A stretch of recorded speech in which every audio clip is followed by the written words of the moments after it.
사람이 이 세상을 떠날 때에 마지막 호흡이 조금 남았을 때에 그 호흡을 가지고 무엇을 할 수 있을까요? 아이고, 숨차다. 그럴까요? 아니에요.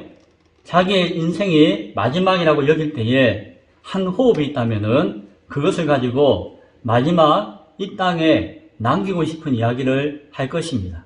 그 대상이 자녀든 가족이든 친구이든 누구인지 몰라도 어쩌면은 아무도 없다 할지라도 홀로 있다 할지라도 이 땅에서의 마지막 숨 한 모금이 꺼질 때에 그 숨 한 모금 꼴까닥 삼키지 않고 마지막 이 땅 가운데 뱉어 놓을 것이에요.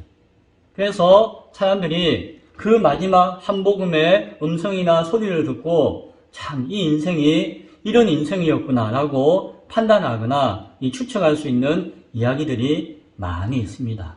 어떤 분은 일평생 고생하고 살다가 그러다 마지막 순간에 하나님을 만났는지 예수님을 영접하였는지 마지막 순간에 나의 배 저기서 환한 빛이 보인다. 아이고 편안하다 라고 하면서 숨을 거두시는 분도 계시다고 이야기해요.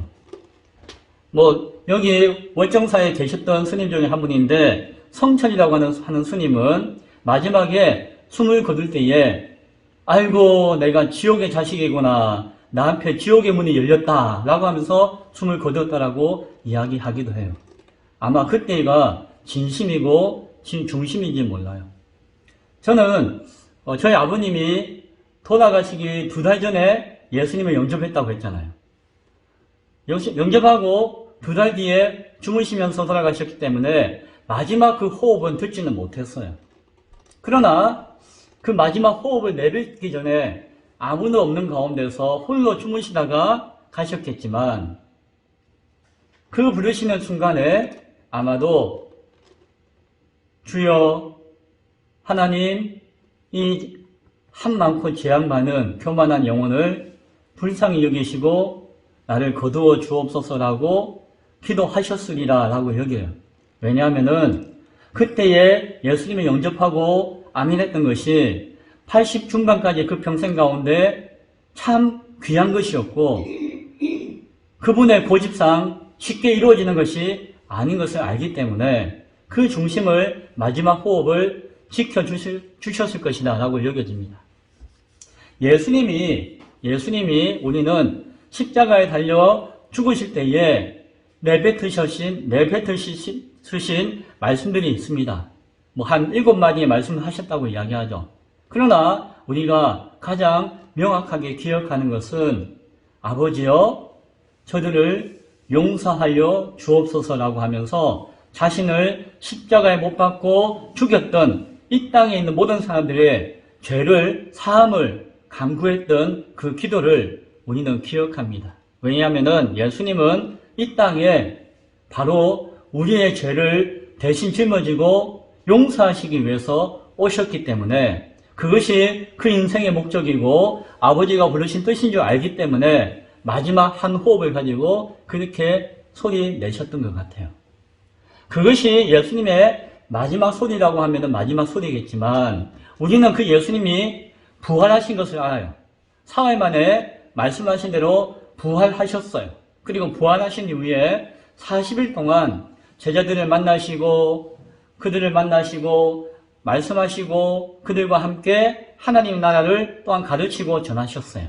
그리고 내가 부활했다는 사실을 보여줌으로 말미암아 나를 믿는 자는 죽지 않고 부활하여 영원히 하나님 나라에서 나와 함께 살 것이다 라고 하는 약속을 말만 한 것이 아니라 그 삶을 통해서 그 모습을 통해서 증거하여 보여주셨어요. 40일이 지나고 난 다음에 복음서의 마지막 부분에 그리고 우리가 나누고 있는 사도행전의 앞부분에 예수님이 이제 하늘로 승천하여 올라가셨어요. 그것은 죽음을 맞이하는 것과는 다른 것이지만 그러나 이 땅에서의 마지막 순간이다라고 하는 것은 어쩌면 비슷할지도 몰라요. 그리고 이 땅에서의 마지막 시간을 마감하면서 하늘로 승천하면서 마지막 한 모금의 숨쉬는 유언은 아니었지만 마지막 이 땅을 떠나면서 남아있는 제자들에게 마치 유언처럼 마지막으로 부탁하신 말씀이 있으셨습니다. 그것이 뭘까요? 사도행전 1장 8절에 있는 말씀이었어요. 오직 성령이 너희에게 임하시면 너희가 권능을 받고 예루살렘과 온 유대와 사마리아와 땅끝까지 이르러 내 증인이 되리라 라고 하신 것이었어요.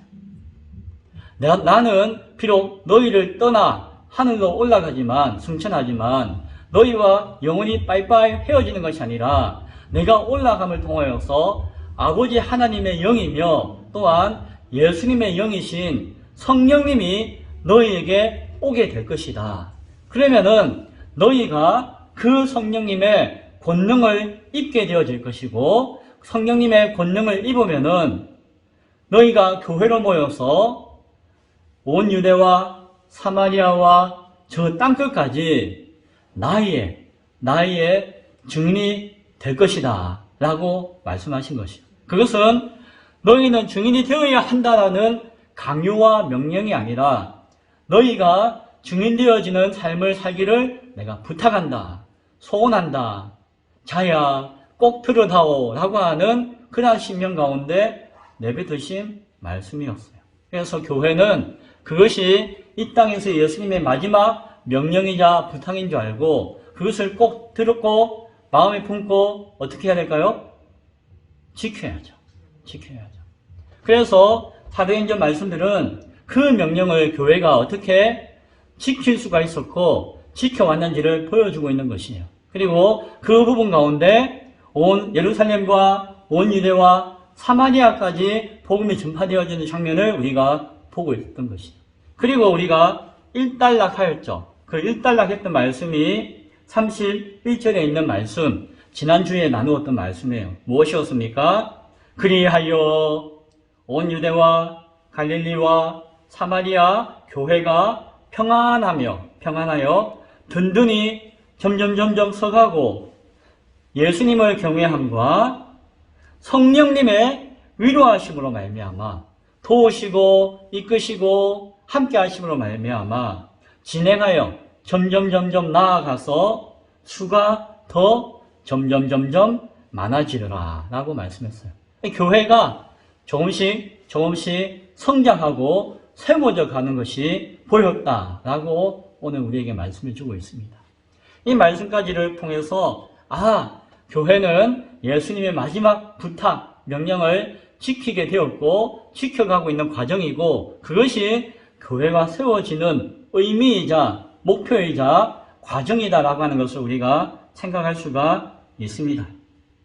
교회를 세우는 것은 우리 기쁨의 교회뿐만이 아니라 교회를 세우는 것은 이와 같이 성령님의 능력을 통하여서 예수님을 증거함으로 말미암아 이 세상에 있는 상처 입은 영혼들을 치유하기 위한 것이고 이 세상에 있는 죽어가는 영혼들과 죽어있는 영혼들을 깨워서 일으켜서 살려서 그 영혼이 하나님 나라에 들어가는 구원받게 하는 뜻이 있는 줄을 믿으시기 바랍니다.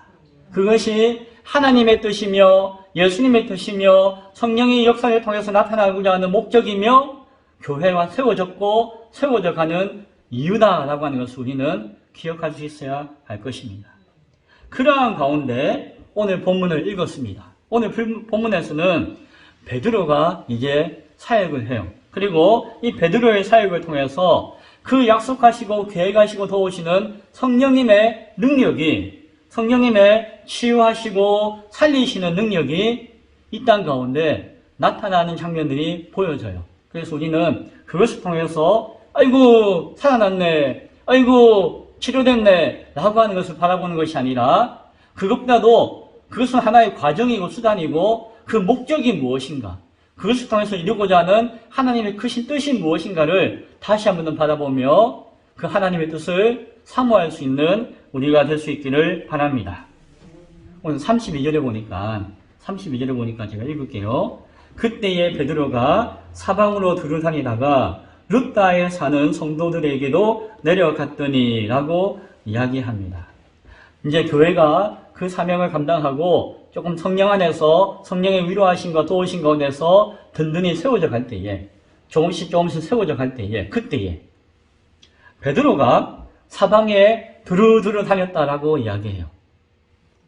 온 사방 막 정신없이 다닌 것이 아니라 뭔가 뜻이 있어가지고 목적이 있어가지고 구체적으로 여기저기 다녔겠죠. 어디 다녔을까요? 예루살렘에 거하고 있던 베드로였기 때문에 그가 생각지도 못하게 예수님의 뜻 가운데 온 유대와 사마리아와 저 땅끝까지도 복음이 전해졌잖아요. 박해받아 흩어진 성도들을 통해서. 그리고 그게 교회들이 막 세워지잖아요. 그것들을 점검하고 확인하기 위해서 베드로가 두루두루 다녔다라고 하는 것을 우리는 바라보게 되어집니다. 그러다가 어디까지 갔다고요? 어느 동네? 룻다라고 하는 동네를 방문하게 되었다라고 이야기합니다. 룻다라고 하는 동네에 믿음을 가지고 있는 성도들을 방문한 것이에요. 그래서 쉽게 이야기하면은 룻다 교회를 방문하였다라고 이야기합니다. 빌립 아시나요? 빌립? 우리 사울 배우기 전에 빌립을 먼저 이야기했죠. 교회 박해가 뻥 일어나가지고 어쩔 수 없이 피했지만은 그는 저 사마리아 지역까지 아무도 안 가고 멸시하고 천대받던 지역까지 가가지고 예수의 복음을 전하고 능력을 일으키니까 그 동네 사람들이 다 아이고 빌립 거기에서 종교 지도자하고 맞설 부리던 시몬도 아이고 빌립 하고 하는 존경받는 위치에 있었어요. 그런데 성령님께서 빌립을 거기서 두지 않으시고 강권에서 인도해가지고 너는 이리로 빨리 와라 라고 해서 부르셨어요. 그래서 간 곳이 어디입니까? 예루살렘에서 가사라고 하는 지역으로 가는 광야길로 부르셨어요. 웬일이지 하고 광야로 터벅터벅 갔는데 거기서 에티오피아 여왕의 그 재정을 맡고 있는 내시를 만나게 되었잖아요. 그래서 그에게 복음을 전하고 예수를 전하고 그가 예수 믿고 아이고 예수 믿겠습니다. 말씀을 가르쳐 주시니 감사합니다. 라고 해서 그 내시에게 세례를 주었죠. 그리고는 갑자기 성령께서 바람처럼 그 에티오피아 내시에게 존경받고 칭찬받고 뭔가 좀 편하게 지낼 수 있었는데 그러지 않고 휙 하고 어디로 보내는가 하니 다른 지역 가운데 보내었어요. 그것이 8장 40절에 보니까는 빌립은 아소도에 나타났다.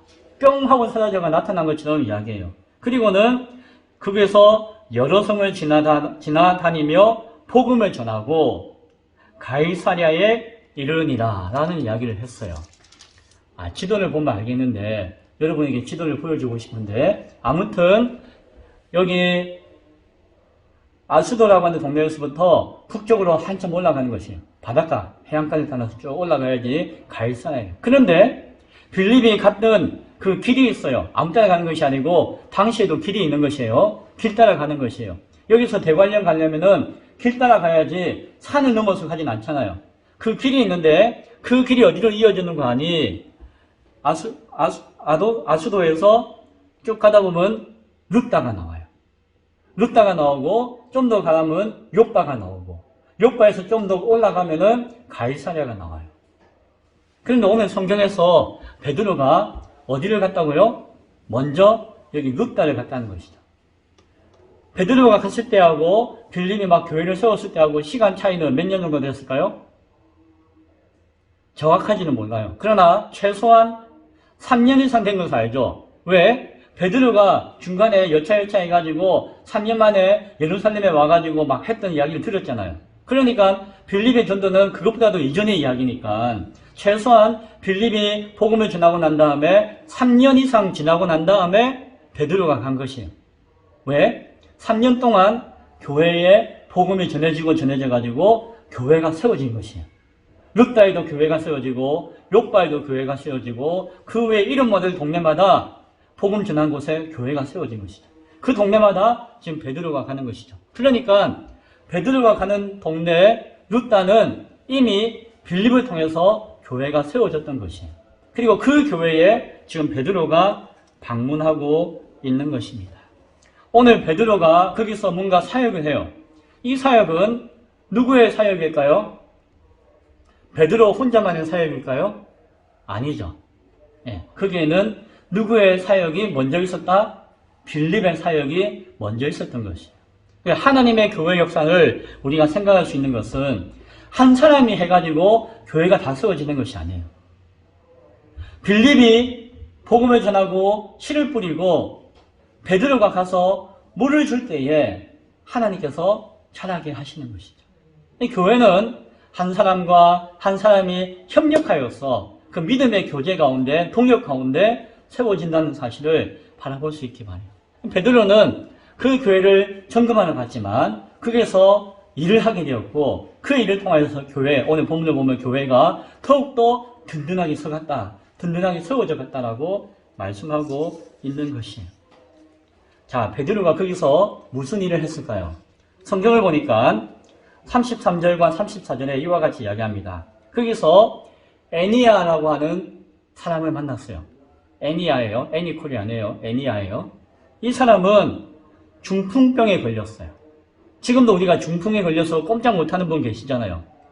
2000년 전이니까 약도 없고 의사도 없고 그때는 중풍병에 걸리면은 그냥 죽을 때까지 꼼짝 못하고 들어누워 있어야 되는 것이에요. 몇 년 됐다고요? 8년 된 중풍병자라고 이야기해요. 당시로서는 불치병 가운데 대표적인 것이 중풍병이었어요. 그 사람을 만났어요. 베드로가. 그리고 34절에 보니까 베드로가 말했습니다. 애니아야, 예수 그리스도께서 너를 낫게 하실 것이니, 너를 낫게 하시니, 어떻게 하라고요? 일어나라. 그리고 네가 8년 동안 들어누워 있던 그 이불 못다니 침대, 침상을 다 정돈하라. 버리고 깨끗하게 하고 치우고 해라. 라고 명령을 해요. 이야기를 해요. 그랬더니 어떻게 되었을까요? 이 애니아가 벌떡 일어났더니 라고 성경은 이야기해요. 8년 동안 중풍병에 걸려서 꼼짝도 못했던 그 애니아가, 베드로가 예수님이 너를 낫게 할 것이니까 일어나라, 달리다금 하니까 그 여인이, 그 여자인지 남자는 몰라요. 벌떡 일어났다라고 성경은 이야기해요. 이 이야기 어디서 본 것 같지 않아요? 어디서 본 것 같지 않습니까? 누가 이런 비슷한 일을 하셨죠? 예수님이. 구체적으로 누가복음 5장에 기록되어 있는데 예수님께 사람들이 중풍병자 몇 년 된지 몰라요. 굉장히 오래된 이 중풍병자를 고쳐달라고 침대를 눕혀놓고 양 귀퉁이에 사람들이 들고 왔어요. 예수님이 저기서 막 말씀하고 있는데 들어갈 수 없으니까 지붕을 뜯어가지고 지붕 위에서 그 침대를 내려가지고 예수님 좀 고쳐주세요, 살려주세요 라고 했던 참 기막힌 사건이 있었어요. 그런데 그때에도 예수님께서 뭐라고 이야기했는지 아십니까? 그 중풍병자에게 예수님이 너에게 이르노니 일어나라. 그리고 네 침상을 가지고 집으로 가라. 네 이불 깔고 있던 이불 들고 집에 가라. 라고 예수님께서 말씀을 하셨어요. 근데 그때 그 오랫동안 누워있던 중풍병자가 벌떡 일어나서 아이고 자기 누운 자리를 펄펄 털고 들고 집으로 돌아갔더라 라고 하는 이야기가 나와요. 베드로가 했던 일을 예수님과 했던 일과 비교하면은 거의 똑같아요. 오늘 베드로가 애니아를 고쳐준 사건은 여러 가지 의미가 있겠지만 자기가 아이고 나는 병도 낫게 하는데 한번 고쳐줄까 하고 자기를 드러내기 위한 사건이었을까요? 아니에요. 베드로는 그런 능력도 없었어요. 그러나 베드로는 예수님의 역사를 보았고 알잖아요. 베드로는 지금 예수님의 증인이 되기 위해서 왔어요. 예수님을 증거하고 싶었어요. 그래서 베드로는 성령의 권능이 나에게 임하였고 내가 예수를 증거하기 원한다면은 하나님의 선한 역사는 반드시 일어난다는 확신이 있었죠. 내가 자랑한다거나 내가 의를 드러낸다거나 하는 것이 아니라 성령의 권능을 힘입어서 예수를 전하고자 했기 때문에 그래서 베드로는 다른 거 안 하고 예수님이 하셨던 말씀 그대로 행했던 것이에요. 그것을 통해서 누구를 나타내고 싶어 했다? 예수님을 증거하고 나타내고 싶어 했던 것이에요. 그래서 예수님께서 낫게 하신다라고 한 것이에요. 내가 낫게 한다고 하지 않고 예수님께서 낫게 하신다라고 확인시켜주고 일어나라 네 침상을 들고 가라라고 하신 예수님 말씀과 똑같이 이야기했던 것이에요. 그랬더니 예수님의 일으키신 능력의 역사가 똑같이 그 자리에서도 일어난 것을 보게 되어집니다. 자, 그 결과 어땠을까요? 그 지역에 있는 사람들과 성도들이 다 그를 보고 주께로 돌아오니라 라고 말씀합니다. 핵심이 무엇이라고요? 병이 나은 것이 핵심이 아니에요. 병이 나은 것이 중요한 것이 아니라 무엇이다? 예수님께로 돌아왔다라고 하는 것이 중요한 것이에요. 오늘 병이 낫는 이 기적은 이것은 단순히 병이 나았다라고 하는 기적이 중요한 것이 아니라 그것은 하나의 과정이고 수단일 뿐이며 그것을 통해서 무엇을 드러내었다? 예수님을 드러내었다는 것이죠. 성령님의 권능의 역사를 믿음으로 순종하여서 예수님을 드러낸 것이 중요한 사실이며 핵심인 것을 우리는 바라봐야 할 것입니다. 자, 이것이 한 번으로 끝나지 않아요. 자, 그 사건이 일어나자마자 거기에서 조금 한 10km 떨어진 동네에 욥바가 있었어요. 제 이야기 때 룻다 옆에 욥바가 있었고 욥바에서 바닷가 따라 지중해 따라 올라가면 가해사냐가 나온다고 이 욥바에서 이 룻다는 가까운 지역이었어요. 그런데 이 욥바에 있는 사람들이 베드로가 룻다에 와가지고 중풍병자를 낫게 했다더라 라고 하는 소식을 들은 거예요. 그 소식이 막 동네방네 다 퍼졌겠죠. 그러니까 거기 있던 사람들이 그 소식을 듣고 찾아왔어요. 왜 찾아왔을까요? 여기에 또 다른 인물이 한 명 나옵니다. 오늘 36절에 보니까 욥바에 다비다라고 하는 여제자가 있으니라고 이야기해요. 제자라고 하는 특별한 표현을 했습니다. 아마 여자인데 아마 믿음이 좋고 교회의 일꾼이고 교회의 지도적인 일을 했던 섬기는 귀한 사람이었던 것 같아요. 오늘 성경을 보니까 참 한 사람 인물이 나올 때 이렇게 칭찬하는 경우가 많지 않은데 이 여인의 특징이 있었는데 무슨 특징인 거 아니? 선행과 구제하는 일이 심히 많더니라고 이야기해요. 이 다비다라고 하는 여제자의 특징이 뭐라고요? 선행을 많이 했다는 것이죠. 착한 일을 많이 했다는 것이죠. 구체적으로 구제를 많이 했다는 거예요. 구제를. 그런데 성경을 자세하게 읽어보면은 그 여인이 교회의 지도자가 되어가지고 교회 성도들과 교회 주변에 있는 사람들을 열심히 섬기고 도와주었어요. 가난한 사람에게 먹여주고 입혀주고 그들을 어떻게 하면 도울 것인가 했던 것이죠. 교회가 했던 그 사역을 열심히 하다 보니까 그것이 선행이 되었고 구제가 되어가지고 교회 안팎으로 많은 사람들이 존경을 받고 존경하는 여제자였어요. 그런데 이 여제자가 어떻게 되었다고요? 죽음을 맞이하게 되었어요. 병이 있어가지고 오랫동안 앓다가 그때쯤에 죽었다라고 이야기해요. 그리고는 뭐라고 합니까? 37절에 보니까는 병들어 죽음에 시체를 씻어 다락에 누이니라. 아주 좀 적나라한 표현이죠. 우리말로 하면은 염을 해가지고 장례를 치르게 되었다라는 이야기예요.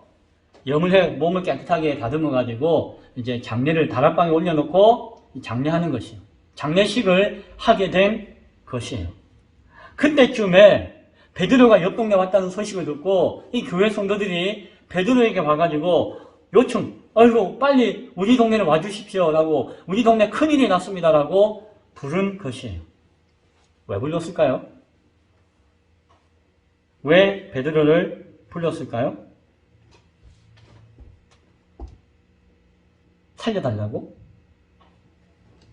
아니면은 장례가 났으니까는 예배 드려 달라고? 둘 다 귀한 것이에요. 둘 다 귀한 것이에요. 오늘 우리의 수준을 보면은 목사님 저희 아버님 돌아가셨으니까 예수 이름으로 천국 갈 수 있도록 기도해 주시고 예배를 좀 드려 주세요 라고 부탁을 하기 위한 것일 수도 있고, 또 한편으로는 예수님의 기적의 역사들을 아니까, 베드로도 그런 역사들을 일으켰으니까 혹시나 하는 마음에 요청했는지 몰라요. 그러나 그들 마음 가운데 베드로를 막 두 발 벗고 쫓아가가지고 모신 중심에는 무엇이 있었다? 이 다비다라고 하는 여인을 너무너무 존경하고 사랑했다는 것이, 이 여인을 너무너무 아꼈다는 것이에요. 그래서 떠나면은 허전하고 슬프고 애통하고 힘들어서 그냥 보낼 수가 없다는 것이. 그래서 장례를 사도를 통해서 잘 치러주든지 아니면 살려주든지, 어쨌든 사도를 초청해가지고 뭔가 하나님의 뜻을 구하고 싶은 마음이 그들에게 있었던 것 같습니다. 베드로가 왔습니다. 쫓아왔죠. 그리고 그 여인이 있는 다락방으로 올라갔습니다.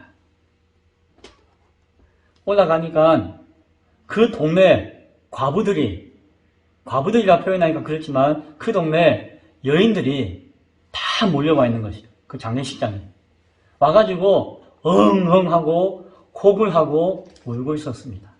왜? 슬프기도 하고 허전하기도 하고. 그런데 그들이 엉엉하고 우는 데는 또한 사연이 있었어요. 어떤 사연이요? 이 다비다가 손재주가 있어가지고 어떤 재주가 있었는 거 아니, 옷을 잘 만들어요. 그리고 옷이 뜯어지거나 헤어지거나 하면은 그 옷을 잘 귀워가지고 고쳐주었어요.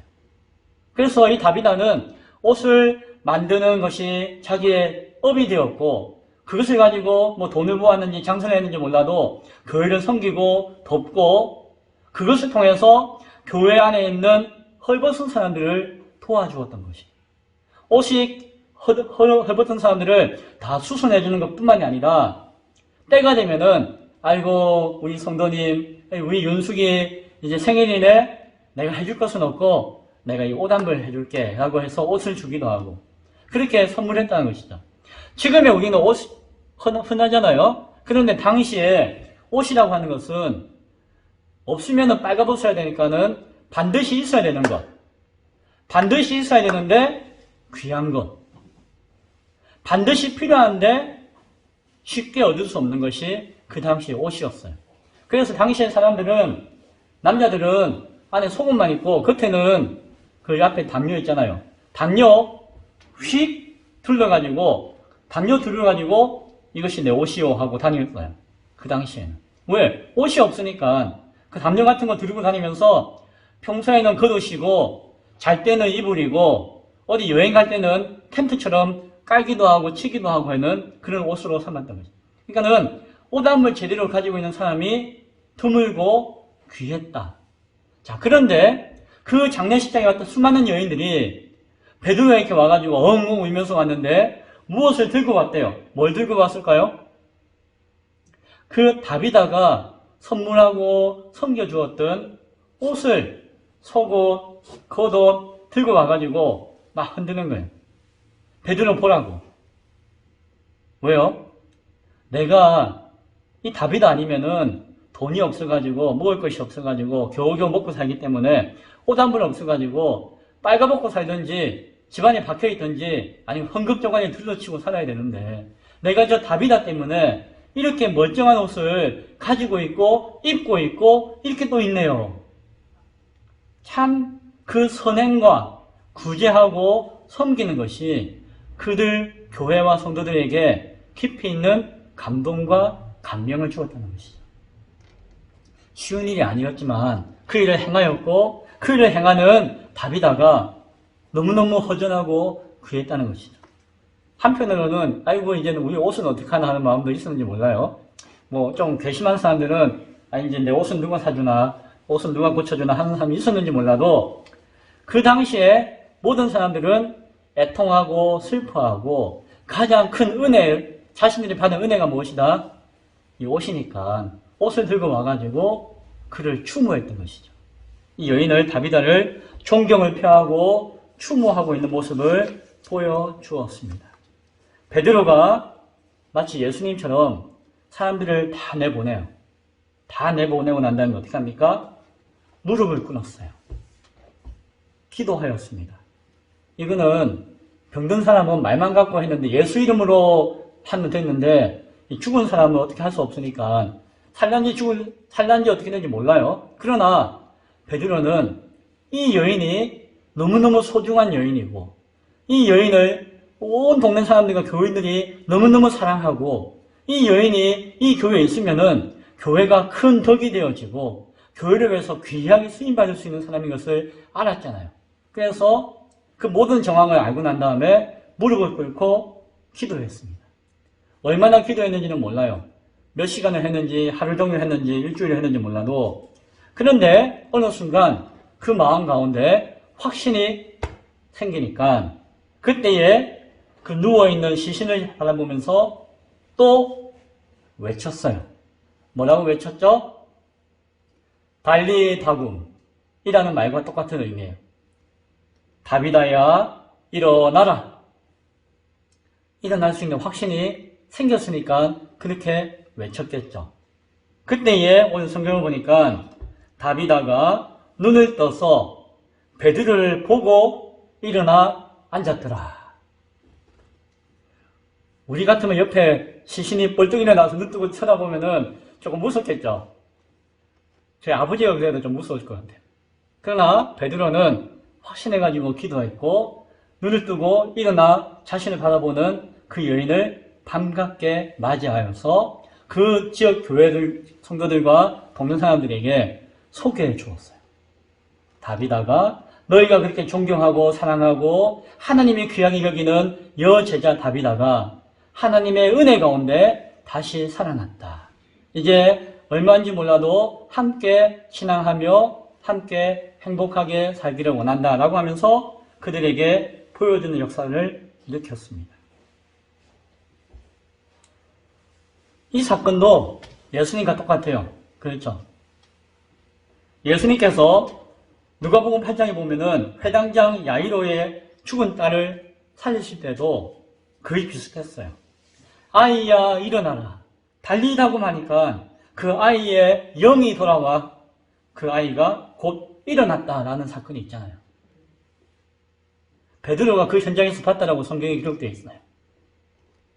베드로는 이 순간에도 예수님이 하신 말씀과 그 모습을 그대로 증거했던 것이. 그리고 그대로 증거할 때에 놀라운 역사가 베드로를 통해서 그 지역에 일어났죠. 여기서의 핵심은 무엇일까요? 죽은 사람이 살아난 것이 중요한 것일까요? 아이고 우리는 그것만 해도 대단한데 그게 중요한 것이 아니에요. 무엇이 중요하다? 42절에 보니까 온 요파 사람들이, 요파 교회가 아니라 온 요파 사람들이 그 사실을 알고 많은 사람들이 예수님을 믿더라 라고 성경은 이야기해요. 결국 예수님이 드러나게 되었고 예수님을 믿게 되었다는 것이에요. 베드로가 내가 귀신도 쫓아내고 병든 사람도 낫게 하고 죽은 사람도 살렸지롱 하면서 자신을 드러냈다면은 사람들은 베드로를 향해서 와가지고 오 베드로여라고 했을 것이에요. 그러나 베드로는 그 모든 시간 가운데 병이 낫는 것이 중요한 것이 아니라 죽은 사람이 사는 것이 중요한 것이 아니라 죽었다 살아나면 뭐예요? 얼마 있다 또 죽을 건데 이게 중요한 것이 아니라 성령의 권능을 내가 힘입어서 내가 예수님의 그 이름과 권세와 그 뜻에 따라서 행하였고 드러내었다는 것이. 그랬더니 그 모든 사람들이 누구를 믿게 되었더라? 예수님을 믿게 되었더라 라고 오늘 성경은 우리에게 밝혀주고 있습니다. 성령의 능력 안에서 치유와 다시 사는 역사가, 기적이 두 번이나 일어났어요. 오늘 사건 본문 가운데. 하지만 이것은 예수님을 믿고 구원에 이르면은 병든 영혼은 누구나도 치료받을 수 있고 회복될 수 있고, 죽은 영혼은 누구나도 살아날 수 있다는 것을 보여주는 사건이에요. 몸뚱아리가 낫고 몸뚱아리가 살아나는 것은 아무것도 아니에요. 그거는 중요한 것이 아니에요. 그러나 예수를 믿으면은 죽어있는 영혼이 살아나는 것이 기적이라는 것이에요. 병들어 있는 영혼, 정말 죄와 사망의 모든 권세 가운데 매여서 병들어 있는 그 영혼이 회복되어져서 소망을 가지게 되는 것이 기적이다라고 하는 것이죠. 오늘 베드로를 통해서 하나님은 그 하나님의 뜻 안에 담겨져 있는 진리를 증거하고 나타내고자 하는 그 목적을 이루기 위한 과정의 수단으로서 병고침과 죽은 자 살리는 일을 보여주시고 이루시키신 것이었습니다.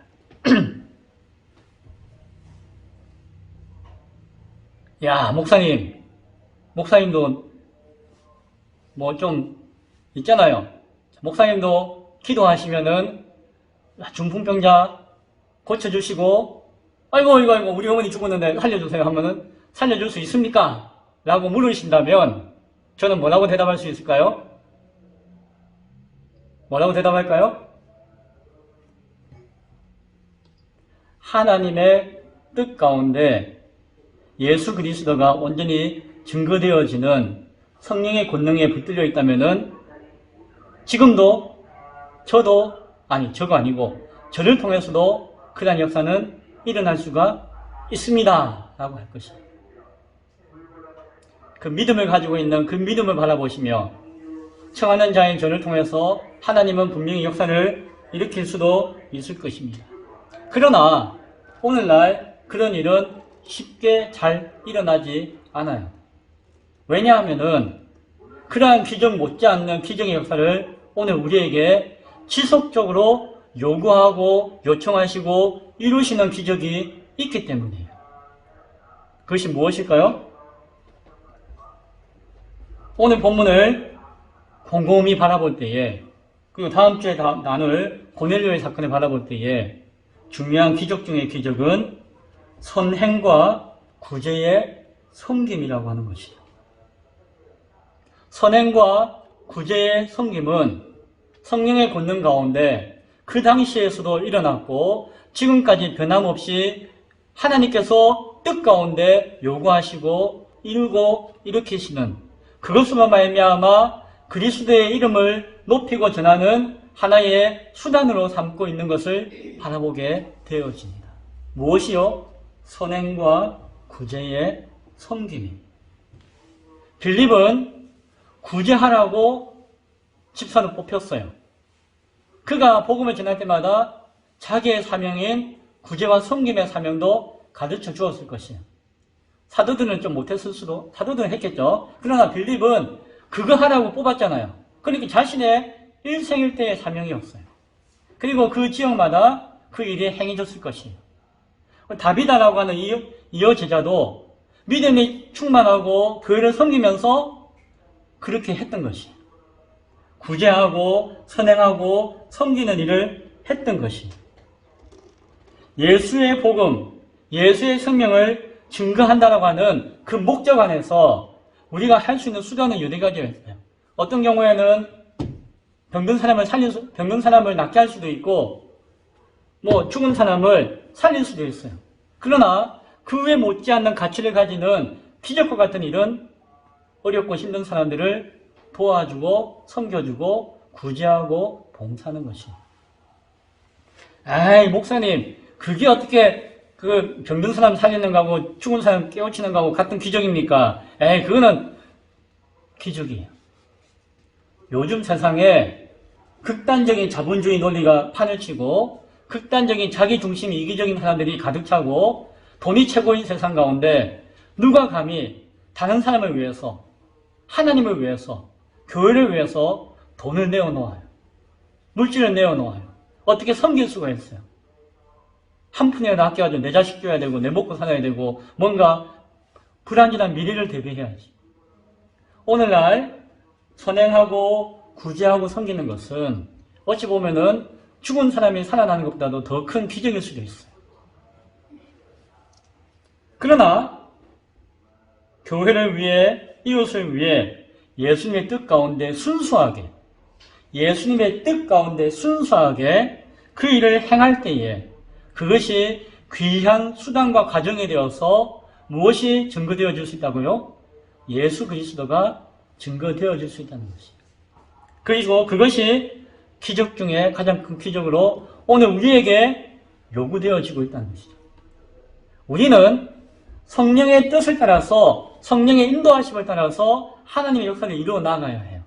성령은 분명히 우리에게 구제하고 섬기고 선행을 베풀라고 오늘도 우리에게 요구하시고 명령하시고 그 뜻 가운데 하나님의 일을 하기를 원하세요. 근데 어떤 사람들은 꼭 병을 살려야만 일이고 죽은 사람이 일어나야지 일이다라고 생각하는 사람이 있어요. 왜? 이것은 뭔가 내가 못해도 관계없는 것 같고 이것은 뭔가 크고 놀라운 것 같고 이것이 있어야지 최소한 내가 만족스럽기 때문에. 성령이 원하시고 성령이 요구하시는 것은 뒷전이에요. 일단 내가 믿어야지, 내가 확인되어야지, 내가 뿌듯해야지, 그리고 뭔가 화끈해야지 라고 하는 의식이 있는 것이에요. 그러나 아마 그러하기에 성령님께서는 이 시대 사람에게 가장 큰 힘들고 어려운 기적을 요구하시고 베푸시는지도 모른다는 것이죠. 성령께서 주시지 않으면은 성령의 뜻이 아닌 것이에요. 그런데 제가 성령께 매달려가지고 두들겨 패고 살리고 해가지고 어떻게 하겠다라고 몸부림치는 거 저의 교만일 수 있다는 것이에요. 저의 고집일 수 있다는 것이죠. 성령과 상관없는 저의 자랑일 수 있다는 것이죠. 그렇게 설령해가지고 죽은 사람이 살아났다. 그러면 제가 가만히 있을까요? 가만 안 있죠. 영상 녹화해가지고 여기저기 알리고 여기서 TV에서 세상에 이런 일이 와서 막 취재하고 하겠죠. 그러면 제가 하나님께 영광 드릴 수 있을까요? 안 해요. 그때 저는 망하는 것이. 그래서 성령께서는 성령의 뜻 가운데서 그 과정과 수단을 그 시대에 맞게끔 또한 주시기 때문에 때로는 막으시기 때문에 그렇게 우리 가운데 나타나는 것 같습니다. 예수님은 나는 이 땅 가운데 섬기는 자로 왔다라고 말씀하셨어요. 나는 디아코노스다라고 이야기했어요. 그것은 내가 섬기는 자다라는 이야기예요. 그러면서 예수님은 이 세상을 섬기셨어요. 어떻게 섬기셨죠? 자기의 생명을 다 내어놓으신 만큼 섬기셨어요. 자기의 육체에 있는 피를 다 짜서 내어주실 만큼 섬기셨어요. 그것 때문에 우리가 살 수 있게 되었고 소망을 가질 수 있게 되었고 우리 죄가 용서받을 수 있게 되었고 우리가 천국 갈 수 있는 그 빛을 바라보면서 이렇게 살아갈 수가 있는 것이에요. 안 그러면 여전히 죄짓고 죄에 지쳐서 죄짓고 죄에 눌려서 죄짓고 살아갈 수밖에 없는 것이 우리 인생이에요. 나중에는 자기 스스로 자기 죄에 눌려가지고 헤어날 궁리도 못하는 것이에요. 그러나 예수님이 피 흘려 나를 용서하시고 살려주신다라고 하는 그 섬기심을 내가 바라봄으로 말미암아 내가 내 죄를 틀고 일어날 수가 있는 것이에요. 그것이 일어나라라고 하는 주의 음성이라는 것이에요. 오늘도 우리 연약함과 죄악과 불신 가운데서 일어날 수 있기를 소원합니다. 그러면은 우리 영혼의 질병이 모두가 다 치료되어질 것이에요. 우리 영혼에 죽어있는 심령이 회복되어 살아나게 되어질 줄로 믿습니다. 예수님의 그 십자가가 최고의 섬김이었고 예수님은 우리에게, 교회에게 이와 같이 너희도 교회와 이웃을 섬기라라고 명령하시고 부탁하여 주셨다는 것이에요. 증인은 자기 생각에 내 판단에 이렇거니 저렇거니 하는 것이 증인이 아니에요. 증인은 내가 본 대로, 내가 들은 대로 있는 그대로 전하는 것이에요. 그래서 우리가 예수 증거한다고 할 때에 뻥치고 과장하고 있는 거 없는 거 막 갖다 붙여서 전할 필요가 없어요. 그냥 예수님 모습 그대로 성경에 말씀하시는 예수님 그대로 전하기만 돼요. 그대로 증거하면은 거기에 성령의 권능이 임하게 되어지고 성령께서 전달받는 영혼 가운데 역사하셔서 변화시키는 것이에요. 내가 입심이 좋아가지고 내가 설득력이 좋아가지고 내가 뭔가 막 해가지고 영혼이 변화되는 것이 아니라 나는 전할 뿐이지만 증거할 뿐이지만 성령께서 그 영혼에 역사하시고 때가 되어 변화시켜 구원에 이르게 하신다는 것을 바라볼 수 있게 바랍니다. 베드로가 했던 것은 중심은 그것이요. 있는 그대로 증거하고 행했던 것이고 그 가운데 놀라운 역사가 일어났던 것을 바라보게 되어집니다. 이제 말씀을 맺고자 합니다. 오늘 베드로의 사역을 통해서 우리는 성령의 역사를 바라봅니다. 베드로의 사역은 예수님의 살아계신 역사가 그 증인을 통해서 계속해서 이루어질 수 있다는 것을 보여주었습니다. 그리고 교회는 그 성령의 역사를 통하여서 계속해서 자라나고 세워지고 있다는 것을 보여주어요. 그것을 통해서 룹다 교회가 성장하는 것이에요. 요바에 있는 교회가 성장하는 것이에요. 예루살렘에 있는 교회도 그래 하고 성장하는 것이에요. 그 교회가 성장하는 것이 아니라 하나님 나라의 그 교회가 함께 세워져 가고 성장하고 있다라고 하는 것입니다. 빌립과 베드로의 그 동역함을 통해서 교회가 세워졌었습니다. 교회에서 섬기는 사람들과 그 베풀어진 은혜 가운데 눈물 흘리며 감사하는 사람들의 그 믿음의 교제를 통해서 교회가 세워져 가고 있는 것을 보게 되어져요. 예수를 믿고 따르는 한 사람이 늘어남을 통하여서 교회가 조금씩 성장하고 세워지는 모습을 우리는 바라보게 되어집니다. 오늘 예배하는 기쁨의 교회 모든 성도들, 여기 계신 예배자 한 분 한 분 가운데 교회와 이웃을 향한 선행과 구제로 섬길 수 있기 바랍니다. 성령님의 인도하심에 눈과 귀를 열어서 그 뜻만을 순종할 수 있는 믿음으로 세울 수 있기를 바랍니다. 예수님의 참된 증인이 되어지는 그것만으로 교회를 세울 수 있게 바라요. 그래서 점점 더 이 세상에 기쁨이 되어지고 소망이 되어지는 그러한 교회를 조금씩 세워나가는 저와 여러분이 될 수 있기를 간절히 축원드립니다. 기도하겠습니다.